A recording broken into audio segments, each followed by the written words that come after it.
본문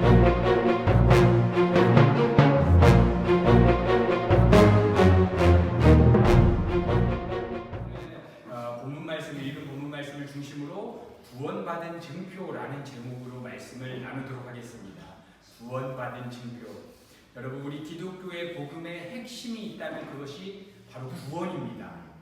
구원. 여러분, 복음이라고 우리가 하는 것은 로마서 1장 16절에 보니까 모든 믿는 자에게 구원을 주시는 하나님의 능력을 복음이라고 할 수 있습니다. 그러니까 복음이란 구원을 주시는 하나님의 능력입니다.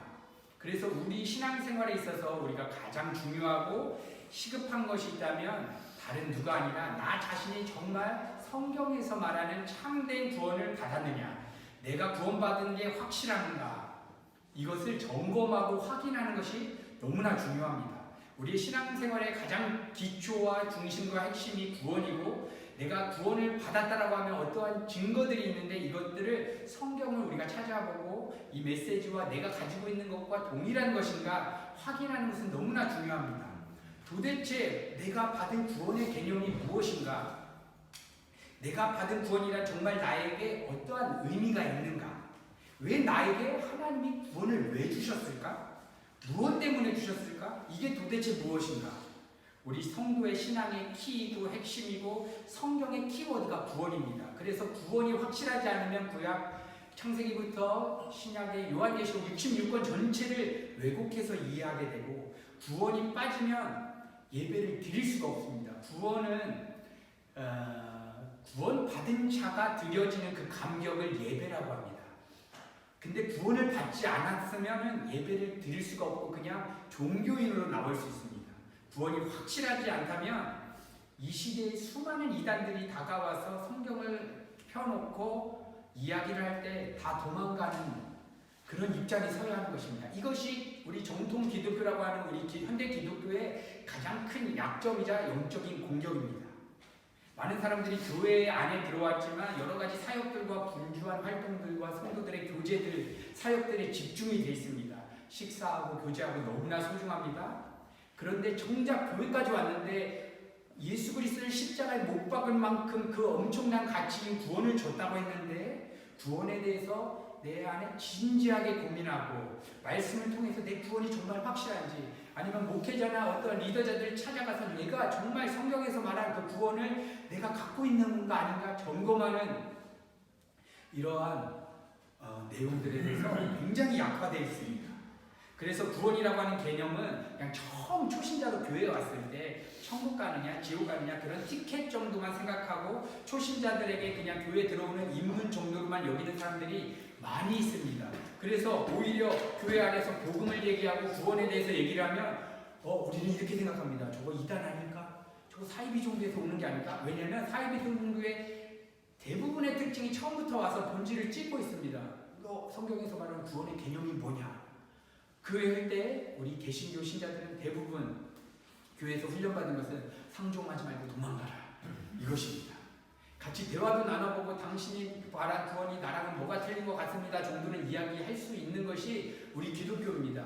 그럼에도 받아들이지 않았을 때 한두 번 훈계하고 성경에서 말한 이 부분과 당신이 가지고 있는 것은 다른 것입니다라고 성경의 말씀에서 우리가 근거해서 훈계해서 보내는 것이지 처음부터 그냥 벌벌 떨면서 도망가야 되는 것이 아닌 것입니다. 그래서 이런 구원에 대한 것들이 너무나 소중함에도 불구하고, 왜냐하면 구원을 받지 못하면 교회 안에 들어와도 지옥에 가는 것입니다. 교회 안에 신앙생활하고 내 부모님이 목사님이고 장로님이고 선교사고 상관이 없습니다. 나의 구원과 부모님의 배경과 내가 교회를 심지어 은혜교회를 다니고 있다고 해서도 이 교회를 다니고 있는 것이 우리의 구원을 확증해 주지 않는 것입니다. 그래서 많은 분들은, 청년들은 어떤 부흥회나 찬양 집회에서 자기가 좋아하는 멜로디와 이런 화성의 울컥한 것으로 구원받고 내가 은혜 받았다라고 착각하기도 하고, 또 심지어 은사주의 집회에 가서 방언이나 예언, 어떠한 은사를 받고 그것을 구원받은 확증이라고 확신을 여기는 사람들이 많이 있습니다. 그래서 저도 사역자로서 우리 청년들, 형제들 언제 구원을 받았고 언제 예수님을 인격적으로 만났는지 물어봤을 때 대부분이 성경을 근거해서 말씀 앞에서 내가 그 만난 그 복음의 진리를 어떤 구절들을 얘기하는 것이 아니라 어떤 자기의 정서적인 체험, 어떠한 느낌들을 얘기를 하는 것입니다. 여러분, 이런 느낌과 체험은 구원이랑은 아무 상관이 없습니다. 여러분, 내가 집사이고 권사이고 신학 공부를 하고 전도사이고 선교사이고 목사가 됐고 신학 박사 신분을 가져도 내가 받는 구원과는 아무 상관이 없습니다. 구원을 안 받고 몇십 년 동안 교회 생활 평생 봉사하면서 열심히 섬기면서 하는 분들 제가 너무나 많이 봤습니다. 구원을 안 받고도 신학교에 입학할 수 있는 분들이 난무합니다. 목회자가 구원 안 받고 될 수가 있습니다. 구원을 안 받고도 수많은 기적과 이적을 일으키는 초대형 교회에 사람들을 모으고 수많은 사람들을 모이게 할 수 있는 것들이 구원 안 받은 사람들 안에서 넘칩니다. 여러분, 예수님을 배반하고 팔아버렸던 구원받지 않은 가룟 유다, 예수님과 3년 동안 동거동락했습니다. 함께 있었습니다. 실제로 성육신하신 예수님과 함께 다닌 사람도 구원받지 않을 수 있다는 것을 보여주는 것입니다. 예수님의 기적 현장에 가룟 유다 같이 다녔습니다. 안수에서 귀신 나갔습니다. 오병의 행정에 그 빵이랑 생선 나눠줄 때 같이 쪼졌는데 기적과 같이 일어났습니다. 그거랑 구원이랑 완전히 다르다는 것입니다. 또한 수많은 성경에서 보시면 기적 현장에서 나병이 고침받고 문둥병이 고침받고 여러 가지 병 고침을 예수님으로부터 받았습니다. 그런데 성경에서 죄사함을 받고 구원받았다고 한 사람들은 극소수입니다. 10명의 나병 환자가 다 치유받았는데 예수님께서 선언한 구원받은 사람 단 한 명이었습니다. 그러니까 어떠한 기적과 체험과 내가 교회 안에서 어떠한 하는 사역들 이런 것들로 내 구원의 확신을 잡을 수가 없는 것입니다. 많은 사람들이 이렇게 가룟 유다와 같은 자기의 체험들, 예수님께서 병 고침 받은 그런 사람들의 체험으로 자신의 구원을 확신하지만 우리는 오늘 진지하게 예배 가운데 정말 소중한 부분이기 때문입니다. 내가 정말 구원을 받고 있는가 확인하는 것입니다. 사도 바울이 그래서 고린도후서 13장 5절에 구원받은 성도들로 하여금 열심히 신앙생활하는 사람들에게 초신자가 아닌 사람입니다. 지금 갓교에 온 사람이 아닙니다. 열심히 뛰는 사람들 앞에서 이렇게 이야기하는 것입니다. 너희가 믿음에 있는가 너희 자신을 시험하고 너희 자신을 확증하라. 예수 그리스도께서 너희 안에 계신 줄 너희가 스스로 알지 못하느냐? 그렇지 않으면 너희가 버리운 자리라. 열심히 신앙생활하는 사람한테 뜬금없이 나 초신자도 아닌데 왜 점검합니까? 내가 지금 우리 부모님이 목사인데 나한테 무슨 복음 얘기를 합니까? 이러는 사람들에게 사도 바울이 뭐라 그러냐면 너희 자신을 시험하고 자신을 확증하라는 것입니다. 우리가 소위 말하는 구원의 확신, 내가 구원을 받았음을 확신합니다 하는데 우리는 구원을 확신해야 되는 게 아닙니다. 성경에 보면 바리새인과 율법주의자들, 세기관들 다 구원에 대한 확신은 있었습니다. 그러니까 구원은 확신하는 게 아니라 확증하는 겁니다. 확인하고 내 안에 진짜가 증거를 제시하는 겁니다. 까서 보여야 되는 것입니다. 무엇입니까? 진리의 말씀을 통해서 이 말씀과 말씀 앞에서 제공된 구원의 원리와 내가 마음 안에서 일어난 정서적 반응과 같은 것인가? 내가 어디에 있는가 확신하시는 것입니다. 여러분, 제가 한번 질문 드립니다. 속에 한번 질문해 보십시오. 정말 당신은 구원받으셨습니까? 정말 내가 그 구원을 받았다라고 확신하면 확인하고 증거할 그 증거물이 있습니까?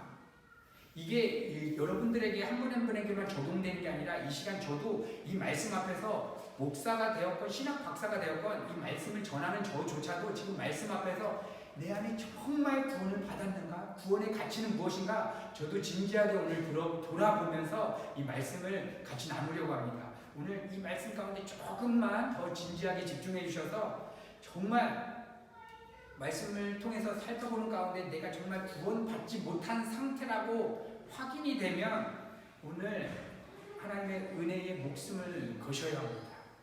여러분, 이렇게 구원의 메시지, 복음의 메시지를 듣는 게 하나님께서 날마다 계속 주는 것이 아니라 하나님이 정한 때에 복음의 메시지를 듣게 하십니다. 이때 정말 이게 정말 기독교의 진리인데 내가 여태까지 너무 무관심하고 지내지 않았는가 하면서 오늘 성령 하나님께서 우리 마음에 너 정말 구원받은 것 같지 않다라고 말씀 안에서 확증해 주실 때 하나님의 은혜에 매달리시고 구원을 받았다라고 확신하시는 분은 오늘 하루 나를 지탱하고 나를 끌고 온 힘이 무엇이든지 한번 생각해 보십시오. 구원의 감격과 이 죄에서 건져주신 그 하나님의 은혜가 아니라면 오늘 다시 신앙을 회복하셔야 됩니다. 오늘 예배를 통해서 다시 한번 이 구원의 감격과 은혜를 회복하시고 누리는 시간이 되기를 소망합니다. 여러분, 그러면 우리는 구원이 어떻게 시작됐는지를 알아야 됩니다. 구원은 우리에게 구원을 하나님이 주신 목적과 시작점. 성경에서는 에베소서를 보니까 창세 전부터 이 계획이 하나님의 계획 가운데 있었다.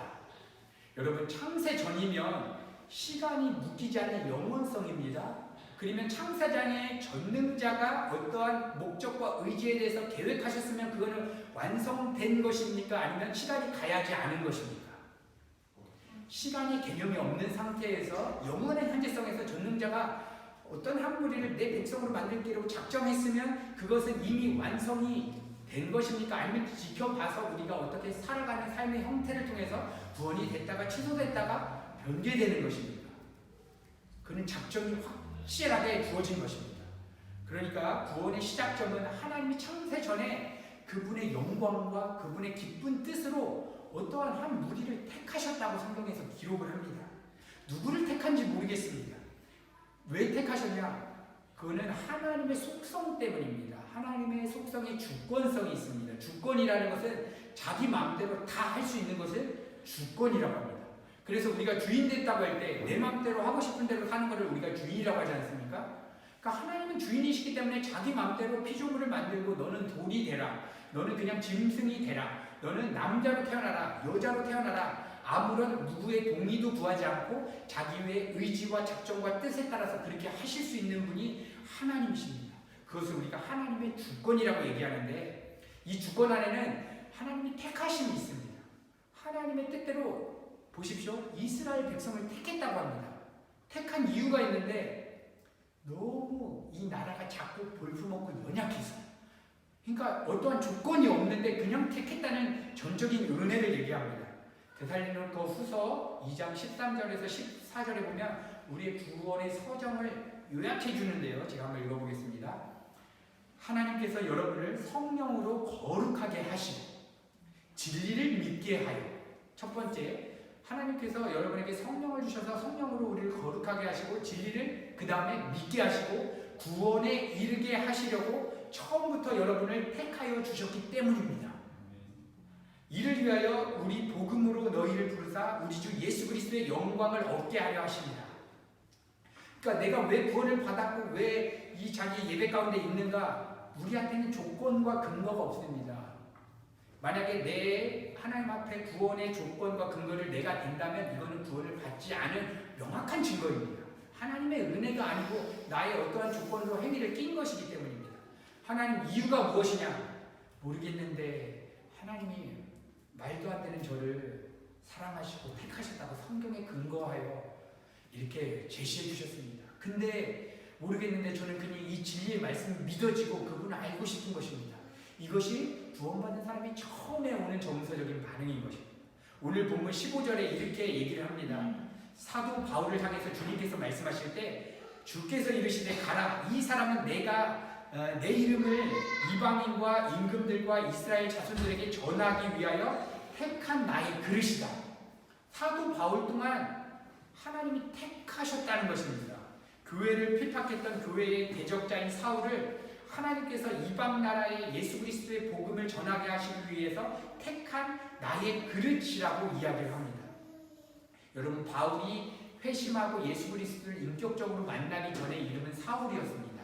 지금 사울일 때 지금 극적으로 예수 그리스도를 인격적으로 만나는 놀라운 회심의 현장이 오늘 그려져 있는데, 오늘 말씀에 예수님께서는 사도 바울이 정직하고 청빙하게 살다가 하나님이 이렇게 착한 사람의 모습을 보고 은혜를 준 게 아니라 그냥 다짜고짜 창세 전부터 얘는 그냥 찍고 인생이 시작됐다는 것입니다.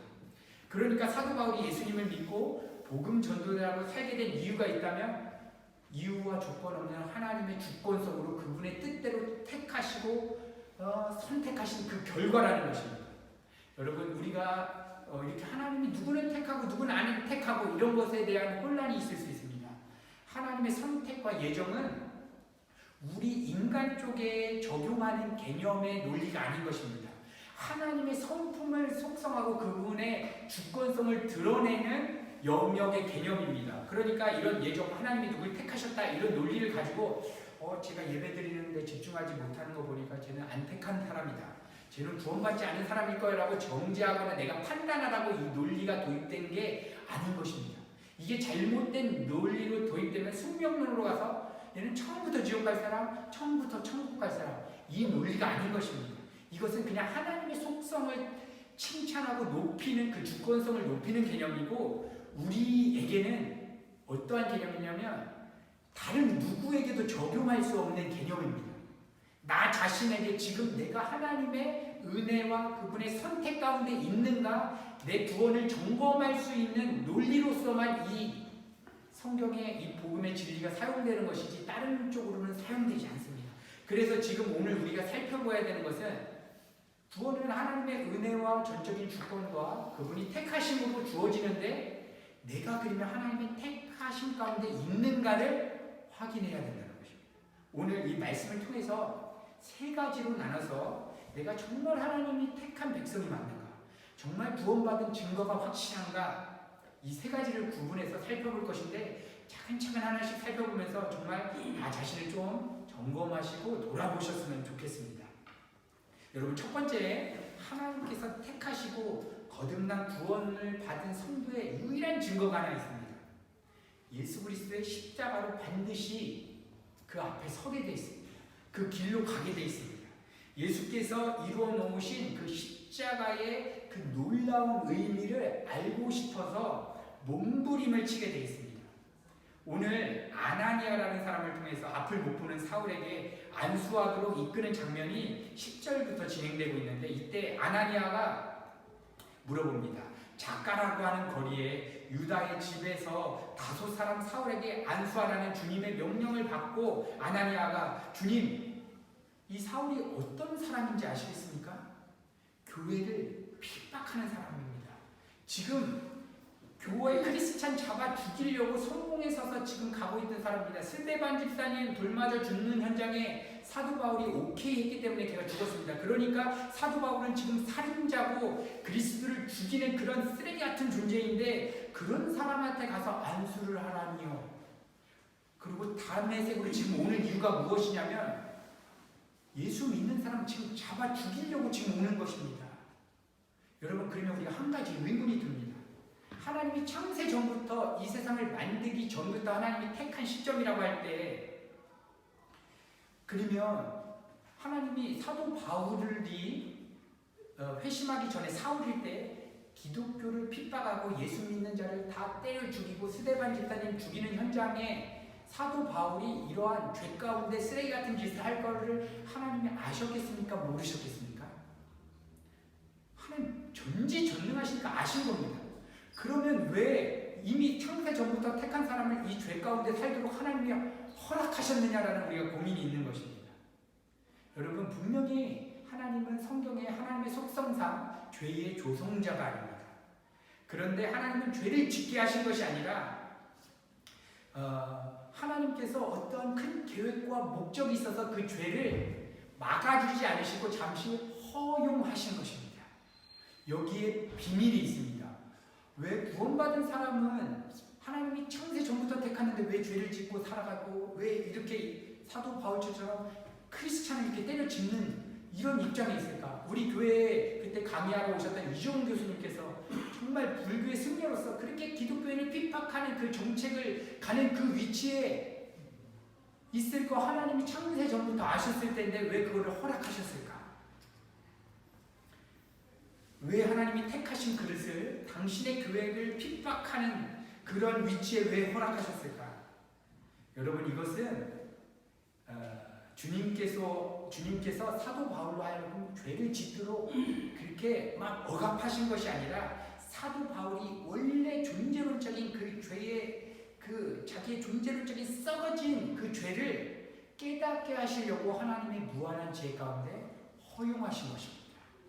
자신은 원래 존재가 죄덩어리였는데 숨겨졌다가 어떠한 사건 때문에 드러난 것입니다. 이것을 하나님께서 우리 인생 가운데 허락하십니다. 다윗이 밧세바를 범하고 우리아를 간약한 방법을 통해서 죽이고 나서 나단 선지자를 통해서 비난을 받고 회개할 때 한 말이 있습니다. 내가 죄인 중에 잉태되었다. 다시 말하면 내가 밧세바를 범한 것은 새삼스럽게 내가 원래 아나의 착한 사람이었는데 지은 게 아니라 나는 원래부터 어머님 뱃속부터 죄의 장아찌였고 원래부터 죄의 그냥 생산 공장이었고 내 영혼 안에 거하는 그 죄의 성향이 밧세바라는 그러한 사건을 통해서 드러났다는 것입니다. 밧세바 사건에 자기가 걸리기 전에는 한 나라의 왕으로서 골리앗을 때려잡은 장수로서 엄청난 자기가 크리스찬으로 거룩한 삶을 살고 있다고 착각하고 있다가 어느 순간이 되니까 하나님이 실체를 드러나게 허용하신 것입니다. 그럴 수도 있고 안 그럴 수도 있고 이 다윗이 자기가 죄를 안 지을 수 있어서 참고 있는 것을 억지로 죄가 발생한 것이 아니라 원래 죄의 성향이 있다가 하나님의 그 계획 가운데 드러나서 터졌다는 것입니다. 여러분, 이 세상에 십자가 복음을 중심으로 모인 공동체가 교회입니다. 그런데 이 교회 공동체를 오늘은 사도 바울이 핍박했다는 것. 교회는 무엇입니까? 그리스도의 몸이라고 들어보셨지 않습니까? 그러니까 교회를 핍박했다는 것은 교회의 머리 대신 예수 그리스도를 죽이려고 하는 형태인 것입니다. 왜 그렇습니까? 내 팔을 잘라가면 나 전체를 핍박한 것입니다. 나를 살인한 것입니다. 그러니까 교회를 핍박하고 스데반 집사, 교회의 공동체의 한 몸이었던 스데반 집사님을 죽게 허용했다면 사도 바울은 예수 그리스도를 죽인 사람인 것입니다. 예수 그리스도를 죽인 그 심각한 죄가 뭔지를 모르고 있기 때문에 하나님께서 그것을 허용하셔서 우리의 죄, 사건화돼서 일어나는 도덕적이고 윤리적인 죄를 하나님이 어느 시점에 하나님의 무한한 지혜 가운데 허락하셔서 네가 정말 안 되는 놈이구나, 하나님의 은혜 없으면 너는 설 수 없는 사람이구나를 깨닫게 하시기 위해서 하나님이 이렇게 이런 것들을 계획하고 열어주셨다는 것입니다. 그래야지만 그때 그 밧세바를 범하는 그 심령이 떨리는 그 죄, 자기가 존재론적인 죄인됨 앞에서 떨릴 때만이 진짜로 예수 그리스도의 십자가를 진짜로 바라볼 수 있기 때문입니다. 여러분, 우리가 구원받는 첫 번째 증거, 나의 존재론적인 죄인됨을 깨달았냐는 것입니다. 그냥 기독교에서 말하는 그냥 죄인됨, 누구 미워하고 살인하고 간음하고 이런 거 말고 이런 거를 나타나게 했던 나의 그 존재론적인 죄의 성향, 내 마음대로 살고 싶고 내 기쁨대로만 하고 싶은 그 성향, 그 마음의 왕자에 이상한 왜곡된 성이 들어와 있으면 그것은 열매로 동성애로 맺힐 수 있겠습니다. 그 다음에 이게 또 내 마음의 왕자에 돈이다, 재정이 들어왔는데 목회자가 되었다. 그러면 이것은 교회는 내가 욕망하는 그러한 재정을 높이기 위한 그러한 도구밖에 안 되는 것입니다. 내 마음 안에, 우리의 마음 안에 이성에 대한 게 들어왔다. 그러면 내가 높은 자리나 교수나 사회적인 높은 자리에 있으면 내가 운행하는 이 사람들은 내가 이 성적인 기쁨과 만족을 이용하는 그러한 도구들밖에 안 되는 것입니다. 그래서 이 십자가 앞에서 나의 그 존재론적인 죄에 대해서 깨닫고, 예수님이 십자가의 죽으심이 내가 죽어야 하는 자리였구나. 내가 그렇게 흉악무도하게 죽을 만한 죄가 내 안에 있구나. 그래서 십자가 앞에서 내가 섬뜩하고 정말 벌벌 심장이 떨리는 그러한 자각, 이 회심이 없다면 십자가를 붙잡을 수 없습니다. 그래서 십자가에 나는 진짜 내 안에 우상이 있구나. 우상이 무엇입니까? 탐심이라고 정의했습니다. 탐심, 하나님 말고 내가 소망하는 욕망함, 이게 죄라고 그냥 느껴져서 이게 싫은 거. 그리고 이 예배 가운데 엄중한 말씀을 나누는 이 교회 공동체가 예배드리는 이 상황 가운데 이러한 십자가와 복음과 죄에 대해서 들었을 때 내 정서 안에서 흔들림이 없다면 구원받지 않았다는 명확한 첫 번째 증거라는 것입니다. 여러분, 이걸로 첫 번째 내 자신을 한번 점검해 보시면 좋겠습니다. 두 번째 있습니다. 두 번째 증거는 이렇게 자기의 죄에 대해서 깨달은 사람은 십자가를 통과하는 신앙생활을 하게 됩니다. 여러분, 교회가 지금 대형화되어 있고 수많은 교회가 난무합니다. 교회의 중심 메시지와 교회의 방향성이 무엇입니까? 예수 그리스도의 그 피 묻은 십자가가 중심입니다. 이 맥이 끊어진 상태에서 교회의 성도를 많이 모으기 위해서 자극적인 영상과 자극적인 퍼포먼스로 사람들이 좋아하는 것들로 풍부해 가는 것은, 이거는 십자가를 통과하는 삶이 아닙니다.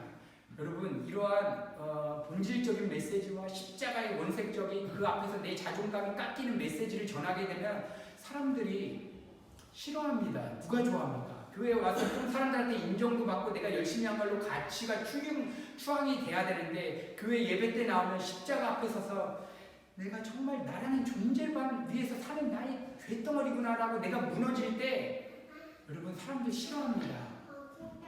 그래서 그러한 사역자나 그러한 목회자들은 예배 인도자로 이제 설 수 없는 상황들로 가게 됩니다. 그럼에도 불구하고 구원받은 증거는 어떠한 사도 바울처럼 뭐라고 하셨습니까? 사도 바울이 나는 복음 전도자로서 십자가 외에는 자기는 전하지 않겠다고 못을 받고 시작했습니다.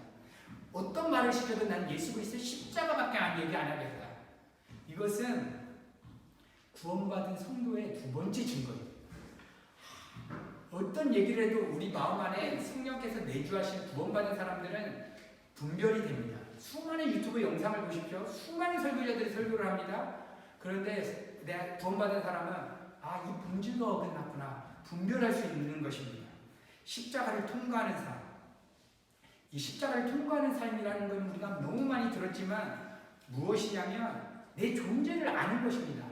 내가 하루를 시작할 때, 매일매일 살아갈 때 주님의 은혜에 매달리지 않으면 나는 반드시 내 마음이 하나님으로 채워지지 않아서 공허해서 다른 것에 마음이 묶이고 그것 때문에 살아가다가 하루를 지나고 그러고 하루가 가고 이틀이 가고, 이게 고통스럽다는 걸 아는 것입니다. 그래서 주님의 은혜를 붙잡지 않으면 내가 정말 고통스러워서 억지로라도 십자가 앞에 서게 되는, 그것이 구원받은 사람의 두 번째 증거입니다. 이것은 잘나서 그런 게 아니라 오히려 반대로 자기의 추악하고 못남을 더 많이 아는 사람이기 때문에 십자가를 붙잡는 것입니다. 그러니까 우리가 신앙의 성숙은 내가 다른 사람보다 뛰어난 사람이 아니라 사도 바울 말처럼 내가 죄인 중에 내가 교회 그 어떤 사람과 순위를 따져보자, 나는 맨 꼴찌라고 진심 어리게 자극하는 것이 구원받은 사람이 증거라는 것입니다. 세 번째가 있습니다. 하나님께 쓰임받는 것입니다. 쓰임. 하나님이 구원을 우리에게 주셨으면 어떤 목적, 오늘은 나의 그릇이라고 얘기합니다. 여러분, 그릇이 있으면 그릇에는 쓰임이 있습니다. 냉면을 먹고 싶은데 그러면 그릇이, 우리 냉면 그릇 어떻습니까? 알루미늄이 아니죠. 스테인으로 돼 있어서 거기에 있습니다. 근데 냉면이 무슨 부대찌개에 있는 그릇에 있거나 그 쓰임이 별로 맞지가 않습니다. 나의 그릇. 그러니까 하나님께서 우리를 만드신 목적과 창세 전부터 우리의 인생을 디자인하셨으면 얼마나 아름답게 디자인하셨겠어요. 예수를 못 박으면서까지 너 내 거라고 얘기했다면 우리의 펼쳐진 인생을 얼마나 보석과 아름답고 그리스도의 향기가 나는 존재로 디자인하셨겠습니까? 여러분, 이 세상에 수많은 건축가들이나 미술가들, 연주가들, 음악과 예술과 여러 가지로 기가 막힌 작품 만들지 않습니까? 그거 보면서도 우리가 감탄하는데, 하나님께서 우리의 인생을 디자인하셨다면, 어떠한 그릇으로 디자인했다라면 기가 막히지 않겠습니까? 그런데 구원을 받지 않으면 내가 하나님이 나를 어떻게 디자인하고 계획하고 어떤 그릇으로 만들었는지를 알 수가 없어서 말 못하는 우상에 그냥 끌려가는 것입니다. 아무리 행복해보고 싶어도 그 끝은 공허로 끝나는 것입니다. 그래서 쓰임, 아나니아 입장을 한번 생각해 보십시오. 오늘 아나니아는 지금 쓰임을 받고 있는 입장입니다. 아나니아 입장에서 제가 아나니아였다면 조금 질투가 났을 것 같습니다. 자기는 지금 이 초대교회에 박해가 있고 이러한 상황에도 믿음 지켜가면서 버티고 있는 사람이었습니다. 스데반 집사님 돌맞아 죽는 현장에서도 기도하면서 기독교 신앙 지키려고 지금 벌벌 떠는 그 위험 앞에서도 신앙 지키고 있었습니다. 그런데 기독교를 때려 부시고 스데반 집사를 죽게 한 그 장본인이 그 사울을 이방인의 선교로 쓰시겠다고 하는 것입니다. 저의 생각으로는 하나님께서 스데반 집사님 돌 맞아 죽을 때 막아주시고 스데반 집사님을 사도 바울처럼 사용하시고 사도 바울이 오히려 돌 맞아서 죽고, 이게 그림이 맞을 것 같습니다. 근데 하나님의 놀라운 경륜과 섭리는 우리가 이해할 수 없습니다. 하나님이 오히려 그 죄인 중에 교수였던, 교회를 때려 죽였던 그 장본인을 쓰시는 것입니다. 여러분, 신약 성경의 대부분이 사도 바울이 쓴 서신서이지 않습니까? 우리 종교개혁이 일어난 마르틴 루터가 붙잡았던 말씀이 로마서 1장 16절 아닙니까? 기독교의 핵심이 로마서 아닙니까? 기독교의 정수가 다 담아있는 거 사도 바울이 썼습니다. 근데 그 사람이 원래 실체가 뭐냐면 교회를 때려 죽이던 사람의 실체였다는 것입니다. 그런데 오늘 아나니아에게 하나님께서 내가 가서 안수하고 그를 믿음의 세계 안으로 들어보내라. 그래서 아나니아에게 하나님께서 쓰게 하시는 것입니다. 오히려 자기가, 우리는 생각하기에 나를 통해서 하나님께서 수많은 일을 하실 거라고 우리는 생각하지만 하나님은 목적은 자기 자신입니다. 그러니까 하나님의 뜻 때문에 사도 바울은 이방인의 사도로 이렇게 크게 사역한 것 뿐이지, 사도 바울이 없어도 하나님의 모든 선교 사역과 복음 사역은 이루어졌습니다. 오늘 목적도 아나니아를 향한 목적이었습니다. 아나니아야, 너는 지금 내가 하라는 대로 네가 수많은 사람 앞에서 그렇게 할 것이 아니라 지금 사울을 찾아가서 안수하고 그 눈에 지금 눈꺼풀이 지금 닫혀져 있습니다. 무슨 의미냐면 영적으로 하나님에 대한 감지가 없는 영적인 소경의 상태입니다. 근데 아나니아를 통해서 눈이 열리는 것입니다. 구원이 열리고 거듭남이 일어나는 것입니다. 이게 구원받은 사람의 세 번째 증거. 나를 통해서 눈 멀었던, 예수님을 감지하지 못했던, 거듭나지 않은 사람이 나를 통해서 내가 선포하는 메시지와 나의 삶을 통해서 한 영혼이라도 예수 그리스도를 인격적으로 만난 경험이 있느냐, 이게 구원받은 세 번째 증거입니다. 여러분들 혹시 전도와 여러 가지 사역들을 한번 해보셨는 것 중에 내가 정말 복음 되시라거나 그거를 복음을 설명했을 때 누가 정말 회심하고 거듭났다고 확인되는 사람이 있습니까? 그게 없다면 아직 내가 명확하게 내 예수의 생명이 있는지 다시 한번 돌아봐야 합니다.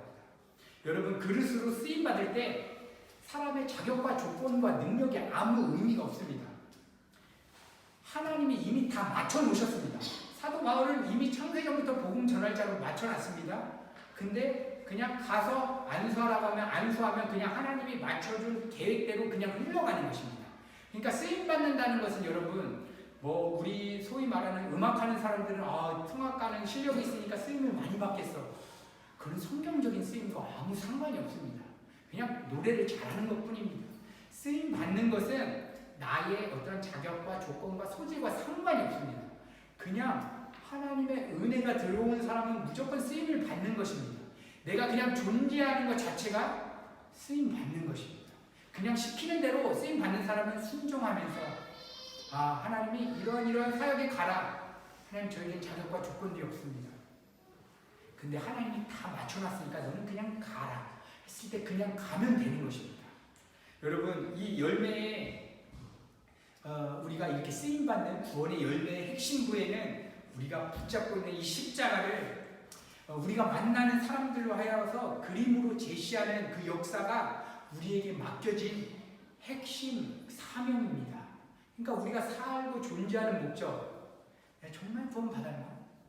첫 번째 질문, 세 가지 질문 중에 첫 번째부터 걸린 사람은 오늘 예배 시간에 짧지만 여러분 정말 진심 어리게 하나님이 이렇게 기회를 주실 때 매달리셔야 됩니다. 하나님, 내가 구원이 뭔지 알고 싶습니다.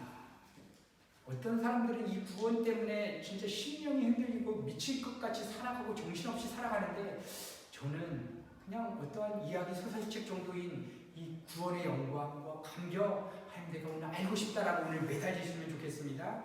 두 번째, 십자가를, 이제 구원을 받았다라고 내가 죄인이라고 십자가 앞에 쓴 사람, 매일매일 십자가의 길을 가야 됩니다. 그 무엇입니까? 날마다 하나님과의 교제가 없고 기도가 없는데 내 신앙이 십자가를 통과한다? 이거는 불가능합니다. 불가사리입니다. 하나님과 교제 안 먹고 여러분 제가 지내보니까 알겠습니다. 인간의 본성은 그렇게 하나님을 마음에 두기 싫어하는 성향이 목사 안에도 가득 넘칩니다. 일반 사람들 동일합니다. 그러니까 이거는 저는 생각한 게 있습니다. 전도사가 되고 목사가 되고 더 선교를 나가고 더 많이 사역을 하면 내가 하나님을 좋아하는 성향이 계속 섬긴다라고 생각했지만 아닙니다. 여전히 예차하는 하나님을 거부하고 싶고 내 맘대로 살고 싶은 성향이 있습니다. 그렇기 때문에 억지로라도 시간을 정해서 하나님의 은혜에 매달리지 않는다는 것은 십자가를 통과하지 않는 삶이고 구원받은 사람이라고 이게 떳떳하게 말할 수 있는 증거가 아닌 것입니다. 그러면 이건 다시 본론적으로 여기로 돌아가야 돼요. 내 구원을 받았는가? 그 다음 세 번째, 이 쓰임받는 것. 내 노력과 열심으로 쓰임받는 게 아니라 내가 존재하는 삶, 내가 순종해 가는 삶 자체가 쓰임받는 것입니다. 나랑 교제하는 사람에게 나의 얼굴의 표정과 말투와 나의 어떠한 그런 인격을 통해서 저 사람 마음 안에 저분 안에 있는 저 예수를 내가 알고 싶다. 그분을 경험하고 싶다는 마음을 성령께서 내어주시고 그렇게 오늘 아나니아처럼 이방인을 수많은 영혼을 구원으로 인도할 사도 바울을 세운 것처럼 여기 계신 분들이 오늘 구원에 대해서 점검하고 정말 그 구원의 영광을 회복하게 된다면 여러분 우리가 만나는 한 분 한 분을 통해서 하나님이 어떻게 이 썩어 문드러진 이 세상을 어떻게 뒤집어 역사하실지 우리는 모르는 것입니다. 사도 바울이 이렇게 될 줄 여러분 어떻게 알았습니까? 이 사람이 감옥에 들어가서도 거기 안에서 이제 복음과 구원이 자기한테 실제가 되니까 감옥에 있는 상황에도 평강과 감사가 넘치고 그 이 교도관이랑 24시간 묶여있는 상황에서 사도 바울이 쓰임을 받고 그 안에서 감옥 안에서 설교한 것도 아니고 계속 예수 그리스도에 대한 그 성품이 흘러가자 이 교도관이 로마서를 들고 로마 한복판에 뿌려서 여러분 지금 우리에게 성경이 주어지고 이 놀라운 복음이 우리 안에 지금도 그 2000년 전에 있었던 그 성경 내용을 우리가 지금 실제로 갖고 있지 않습니까? 이게 정말 구원받은 사람에게 나오는 놀라운 구원의 영광입니다. 여러분 이 구원을 바라볼 때 나의 존재를 먼저 봐야 됩니다. 내가 얼마나 불가능한 사람인가. 내가 주님의 은혜 없으면 나는 답이 없는 존재인가를 깊이 있게 알수록 이 구원의 가치는 점점점 우리 안에 더욱더 커집니다. 여러분 이 구원을 받지 않으면 의미가 없습니다. 목사가 돼도 의미가 없습니다. 여러분 이 시대 교회에 수많이 많은데 여러분 우리 은혜교회가 여기 계신 한 분 한 분이 정말 진지하게 구원에 대해서 점검하고 그 구원을 알기 위해서 몸부림치기 시작할 때 하나님 분명히 역사하셔서 이 땅을 바꿔주실 것입니다. 여러분 오늘 이 메시지를 마음 안에 좀 새기시고 좀 진지하게 점검하시면서 하나님께 질문하시면 좋겠습니다. 하나님 내가 정말 구원받은 사람이 맞습니까? 구원이 확실하지 않다면 하나님 주님 다시 오실 날 언제일지 모릅니다. 여러분 지금 예배 마치고 가다가 주님 오신다 그러면 이 예배 때 여러분 어떻게 하시겠습니까? 제가 마지막 설교자로 마지막 복음의 메신저로 제가 섰다면 제가 어떠한 메시지를 전해야 되겠습니까? 그것은 단 하나일 것입니다. 지금 만약에 주님 오신다면 이 영혼들에게 어떠한 길을 제시했는가? 여러분 주님 언제 오실지 진짜 아무도 장담할 수 없습니다. 그날은 도적과 같이 이루고 아무도 알 수 없다고 했습니다. 그러니까 지금 제가 말하는 순간에 들림 받을 수도 있고 예배가 끝나는 순간이 될 수도 있고 그리고 우리의 인생은 어떻게 될지 모릅니다. 여러분 요즘 시대에 수많은 사람들이 지금도 죽어나갑니다. 내 옆에 실제 가족이 아니어서 모르겠지만 여러분 진짜 내 가족, 내 부모가 지금 교통사고나 어떤 일로 죽었다고 생각해 보십시오. 인생에 대해서 정말 진지하게 됩니다. 내 영혼 문제에 대해서 한번 진지하게 되고 내 삶에 대한 태도에 대해서 그냥 지금같이 어설프게 그냥 끌려가면서 살 수가 없습니다. 오늘 이 시간에 여러분들 조금 힘을 내주시고 기도할 때 하나님 내가 주님 알고 싶습니다. 이 구원이 무엇인지 내가 오늘 메시지를 들었는데 하나님 내가 안 받은 것 같습니다. 하나님 오늘 나에게 이 구원의 영광 나에게도 부어주십시오. 이렇게 좀 기도하는 시간이 되셨으면 좋겠습니다. 같이 한번 눈을 감으시고 시간 하나님 앞에 한번 간절히 기도하실 때 오늘 이 구원의 점검 가운데 내가 어디 가운데 있는지 한번 살펴보십시오. 내가 교회 안에 수많은 시간들 있었지만 내가 정말 구원받은 게 맞는가? 여러분, 구원받지 않으면 수많은 예배를 가운데 나와도 예배 자체를 드릴 수가 없는 것입니다. 왜냐하면 예배라는 것은 구원의 감격을 그 인하여서 그분을 칭찬하고 높이는 것입니다. 남들이 어떻게 그렇게 찬양 가운데 몰입해서 전심을 걸고 찬양하는지 구원받지 않은 사람은 감지할 수 없습니다. 그리고 하늘의 신령한 축복을 맛볼 수 없습니다. 지금 내게 주어진 상황, 지금 내 인생을 디자인하시고 아름답게 계획하신 그 하나님의 뜻과 계획을 알 수가 없습니다. 그래서 두렵습니다. 미래가 두렵고 지금도 두렵습니다. 항상 마음이 공허합니다. 그런데 여러분, 우리 주님께서, 우리 하나님께서 예수 그리스도를 십자가 못 박아서 내가 너희들을 향한 이 사랑을 내가 확증하지 않았느냐라고 말씀을 통해서 우리에게 제시해주고 있습니다. 이 썩어져가는 이 시대 가운데 수많은 교회가 난무하고 수많은 사역자들이 많은 이 시간에 누가 주님 십자가 앞에서 하나님 그 예수 그 사랑이 내 인생을 이끌고 가는 유일한 소망이 되고 싶습니다. 십자가에 얘기하면 내 정서가 흔들리고 싶습니다. 그분의 사랑에 내 인생을 올인하고 오늘도 주님만 생각하며 이 주체할 수 없는 이 정서를 가지고 하나님 앞에 오늘도 정말 이 죄덩어리인 나를 구원해 주신 그 놀라운 은혜 앞에 납작 엎드려 주님 홀로 영광 받으시옵소서. 이렇게 누가 오늘 고백하시며 주님 앞에 나아가시겠습니까?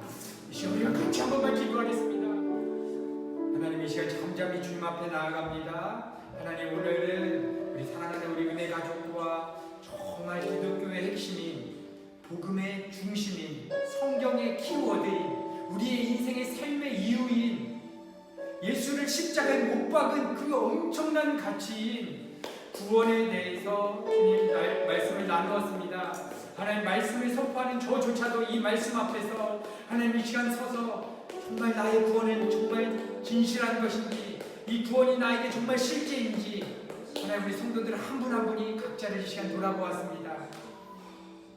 하나님, 우리 사랑하는 우리 지체 가운데 하나님 구원의 은혜를 받지 못한 지체가 있다면 하나님 놓치지 마시고 하나님 꼭 살려주십시오.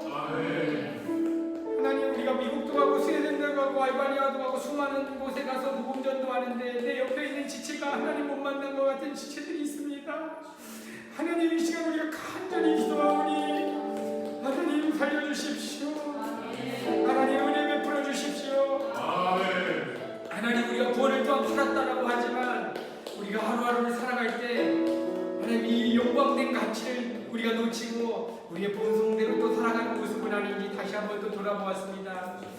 주님, 우리가 그 사랑 알지만 여전히 안 됩니다. 그래서 오늘도 주의 십자가 은혜가 필요하고 주님의 은혜가 오늘도 우리의 마음을 녹여주셔야 됩니다. 하나님, 이 시간 기도할 때 주의 그 놀라운 사랑이 우리의 마음을 녹여주셔서 하나님, 우리 오늘 기도를 마치고 돌아갈 때에는 내가 주님 없이는 살 수 없습니다. 주의 은혜 없이 내 인생에 답이 없습니다. 하나님, 내가 예수 십자가 앞에 내 인생을 다 드리겠습니다. 이러한 진실된 고백이 하나님 우리 성도들 가운데 오늘 있는 이 놀라운 예배되도록 주님 축복하여 주시옵소서. 우리 사랑하는 우리 성도 여러분, 이 시간 조금만 하나님 앞에 힘을 내셔서 주의 은혜에 매달리시겠습니다. 저도 여기 계신 한 분 한 분 위해서 하나님 구원 은혜 베풀어 달라고 오늘 진짜 목숨 걸고 이 시간 기도할 것입니다. 이 시간 우리 주님 앞에 기도하실 때 마음의 정서에 반응이 안 오신다면 그냥 입술을 여셔서 하나님, 내가 주님 알고 싶습니다. 예수 생명 나도 알고 싶습니다 라고 고백하기 시작할 때 하나님께서 역사하실 것입니다. 여러분 또한 여기 구원을 받았다고 확증되는 우리 성도님들이 계시다면 우리 옆에 있는 지체를 위해서 여러분 오늘만큼만이라도 우리의 모든 것을 다 걸고 하나님, 내 사랑하는 지체 살려달라고 이 시간 주님 앞에 매달리겠습니다. 이것만은 우리가 중심적으로 기도하시고 미국에 가 있는 우리 지체들과 우리 교회 모든 사역들을 위해서 우리가 간절히 이 시간 우리가 주의 이름 세 번에 치시고 이 시간 간절히 기도하고 나아가시겠습니다.